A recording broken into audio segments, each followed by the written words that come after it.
Hey everyone, we are here because I wanted to do a quick bowl.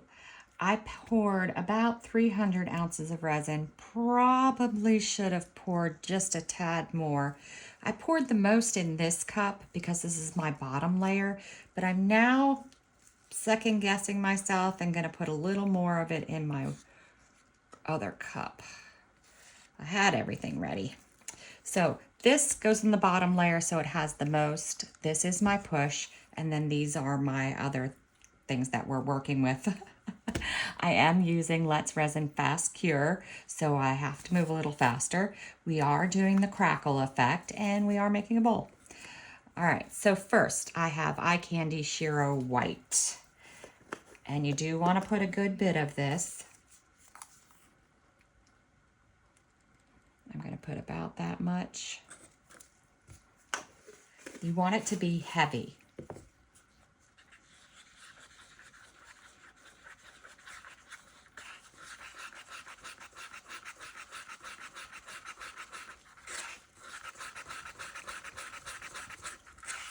You have to make sure you mix it really well. Don't want any lumps because that will mess up your project. There's nothing like having a dark color and then there's a lump of mica powder in it. There we go. All right, next, for one of my offset colors, I'm doing Octopus Fluids Resin Ink Smurf. And I'm just gonna put, let's say 5 drops in this. There's not much in this cup. Not much resin in that cup, so we really don't need a lot.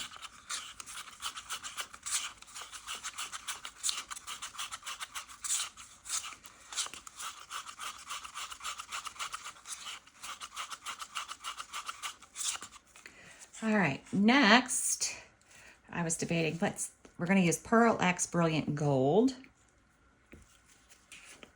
I was debating this one, and I think I'm just gonna land on it. I'm not gonna put too much, that much. This one I don't care if it's as heavy, and I don't want it to take over. Sometimes the gold has a tendency to take over.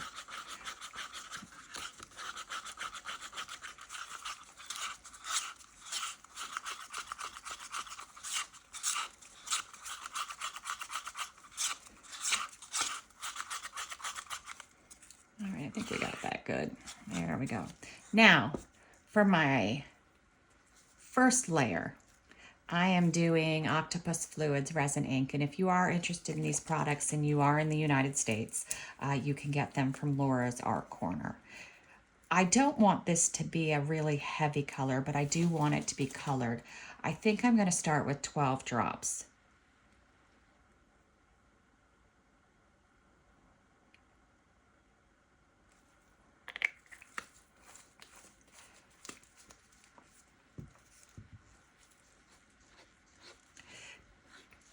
This could be transparent or it could be any color that you want to use. You have to get it. There was so much resin in this cup, and it is a thick resin. The viscosity of the Fast Cure is very thick. I want to make sure it's mixed in so we don't get any lines of color. Though with the bowl, it probably would add character to it.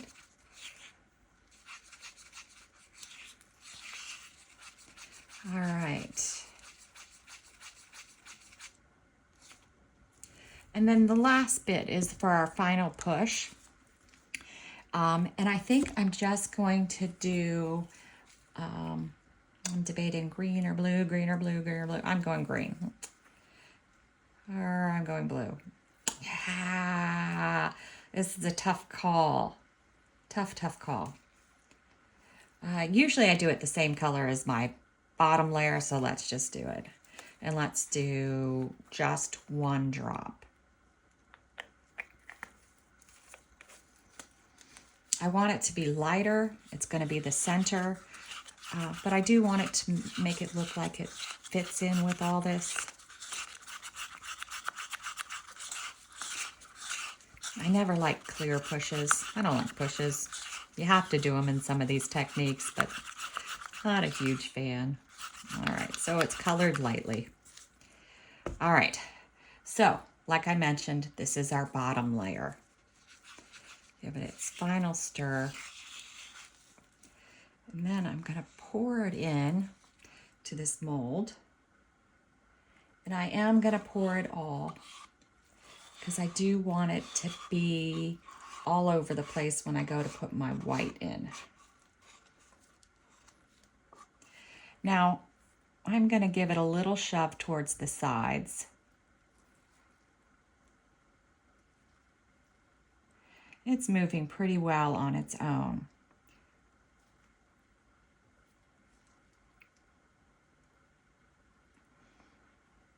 But I'm just giving it a little help, right? Little help.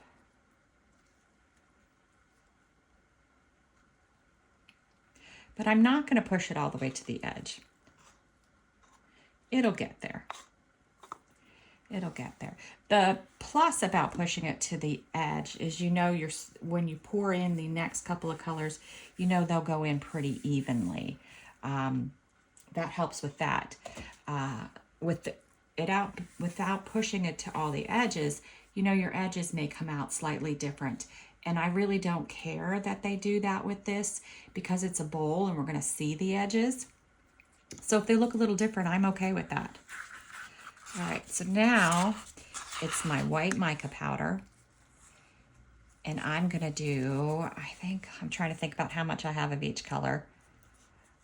I think I'm going to do half of it.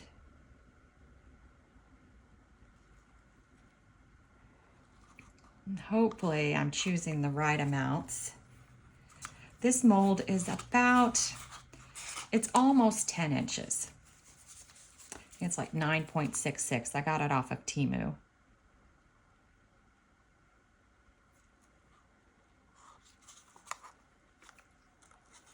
And you'd like to alternate your mica powders with your transparents.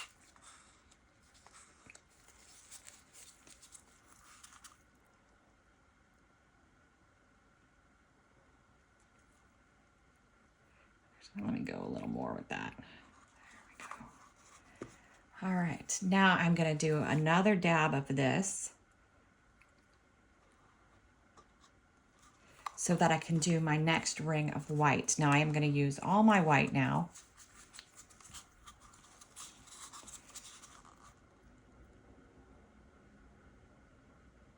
Pouring it from higher up does help push it out a little.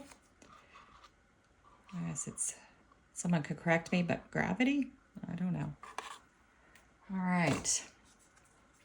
Now I'm going to do all of my blue.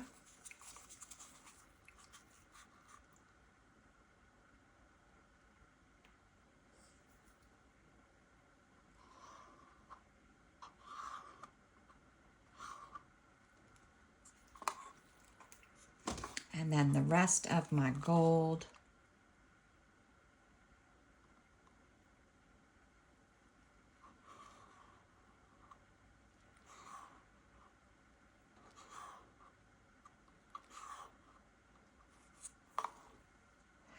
And then finally, our last little bit of a clear type color, which should hopefully give us a good push towards the edge.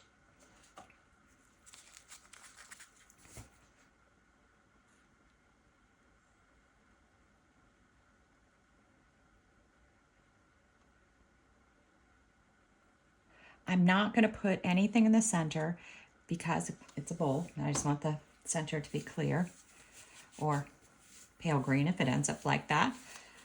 All right, so that's it so far. Now we're going to rely on the resin to move.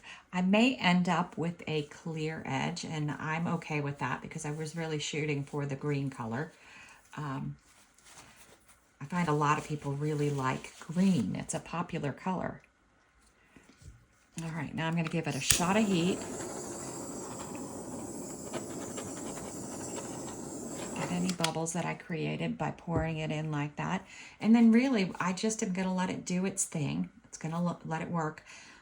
Because it is a fast cure resin, I think I can come back in maybe 3 hours and shape it. We'll see. But other than that, we will be back to shape it. All right, I'm back. So I fell asleep. So there is no bowl. It's a tray. It will be a tray. That's what happens sometimes. I was tired last night. But it's okay.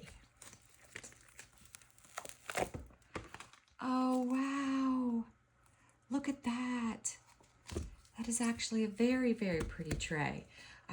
I would probably, if I had known it was going to be a tray, done something in the center. But, I mean, you could add a sticker or do a flood coat over top of it. But it does look cool.